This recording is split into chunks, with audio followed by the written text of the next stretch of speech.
ఢిల్లీలో ప్రధాని మోదీ మాట్లాడుతున్నారు. ఆ లైవ్ చూద్దాం. कि भारत के नौजवान इतना बड़ा साहस कर पाते हैं और सफल भी हो रहे हैं। साथियों, पिछले दिनों राजस्थान में बहुत बड़ी ऑयल रिफाइनरी देश को समर्पित की गई। पिछले कुछ सप्ताह पहले एक सेमीकंडक्टर प्लांट यानी तीसरा देश को समर्पित किया गया।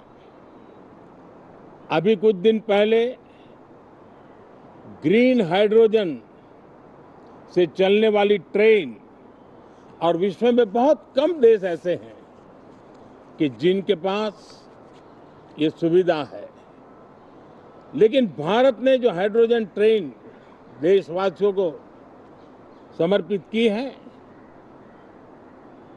वो सबसे ताकतवर इंजन वाली है और सबसे लंबी है। ये अपने आप में भारत के वैज्ञानिक, भारत के इंजीनियर्स, भारत के इनोवेटर्स, भारत के उद्यमी, भारत के श्रमिक, ये जो एक लक्ष्य लेकर के देश के लिए जी रहे हैं, देश के लिए काम कर रहे हैं, उसी का परिणाम है। साथियों, हम भली भांति जानते हैं और पूरी दुनिया चिंतित भी है। लगातार कहीं न कहीं युद्ध की स्थितियां बनती रही है। पश्चिम एशिया के युद्ध के कारण भारत जैसे देश जो एनर्जी के लिए औरों पर डिपेंडेंट है, उनके लिए ये पश्चिम एशिया का युद्ध एक बहुत ही बड़ा संकट का कारण रहा। पेट्रोल, डीजल, एलपीजी, फर्टिलाइजर,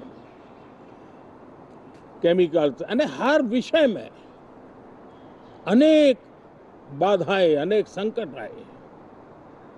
उसके बावजूद भी भारत 7.7% के ग्रोथ से दुनिया की मेजर इकोनॉमी में सबसे तेज गति से आगे बढ़ने वाला देश बन के रहा। ये भारत के सामर्थ्य का परिचायक है। भारत किस प्रकार से उत्साह और उमंग के साथ नई ऊंचाइयों को पार करना चाहता है, उसकी इसमें एक झलक है। और ऐसे में जब ये मॉनसून सत्र आरंभ हो रहा है, देश ने स्पीड पकड़ ली है और संसद का स्पिरिट उस स्पीड में नई ऊर्जा भर सकता है। सकारात्मक स्पिरिट राष्ट्र के लक्ष्यों को प्राप्त करने के लिए बहुत आवश्यक होता है। हमारे सदन में बहुत अनुभवी सांसद भी है, दल उनका कोई भी हो, लेकिन उनके पास एक लंबा अनुभव है।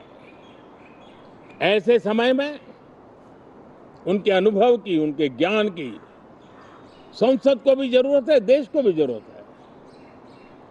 और इसके लिए संसद का चलना, सार्थक चर्चा होना, मिलजुल करके देश को आगे ले जाने के संकल्प लेना, ये मैं समझता हूं कि बहुत ही समय की मांग है। एस्पिरेशन से भरे हुए देश के युवाओं की मांग है कि हम आगे बढ़े। आज समय की मांग है कि राष्ट्र निष्ठा से भरे हुए, राष्ट्र भक्ति के लिए जी रहे आवाज को सदन में उचित मंच मिलता रहे, वे अपनी आवाज को बुलंद करे, देश को दिशा दे। और इसलिए मैं आशा करता हूं और मुझे पक्का विश्वास है, जहां तथ्य होते हैं, जहां तर्क होते हैं, वहां तूफान के लिए जगह नहीं होती है।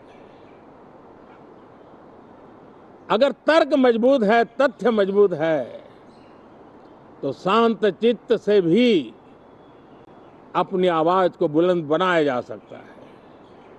मैं आशा करता हूं तर्क और तथ्य के साथ सदन की चर्चा को समृद्ध किया जाए, हर आवाज को अवसर मिले, हर विचार को सम्मान मिले। ये संसद की हमारी भूमिका है।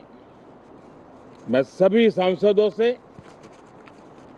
बढ़ चढ़ करके इस सदन में हिस्सा लेने के लिए निमंत्रित करता हूं। आज सुबह स्पीकर महोदय जी ने भी सोशल मीडिया के माध्यम से देश के सांसदों का स्वागत करने के अपने भाव को व्यक्त किया है। मैं भी उसमें अपना स्वर मिलाता हूं। आप सबका बहुत बहुत धन्यवाद। नमस्कार।